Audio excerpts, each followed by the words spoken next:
Valentine and I'm a business disputes lawyer. So you have a debt owed to you by a company. What do? One of your options is serve a statutory demand. They're a fantastic tool to get paid if they're done correctly. So what is a statutory demand? It is a document that's served on a company to say pay your debt within 21 days or you risk being wound up by a court and a liquidator appointed. This is a very severe consequences, so it's important that the company responds within the 21 days. The company in that time frame can either pay the amount owing or bring an application to the court to set aside the statutory demand. If the company ignores the statutory demand completely and does nothing within the 21 days, then it's likely to be wound up and a liquidator appointed. It does have the opportunity to show it's solvent, but this is a very limited opportunity and it's a very expensive and difficult and complicated process.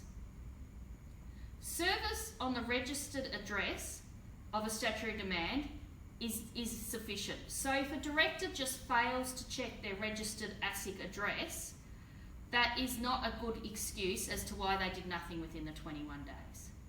So it is really an effective tool to get a company to take your debt seriously.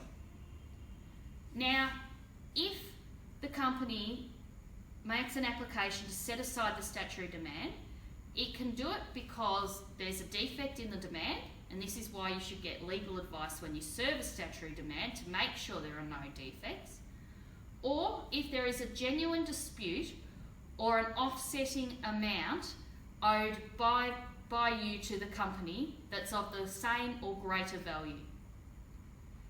Now the courts say this because they say if there is a genuine dispute, the statutory demand process is not appropriate. It should be heard by a proper court with a proper trial with witnesses and go through the whole process.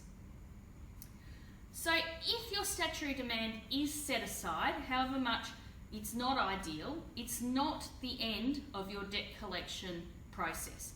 You can bring an ordinary claim in the ordinary court system and go through the process. It just takes a longer time and it's more complicated.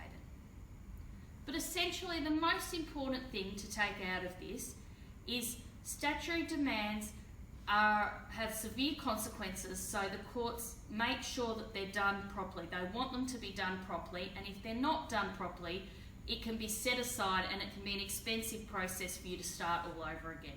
So seek legal advice and get it right the first time. I hope that was helpful, and thank you.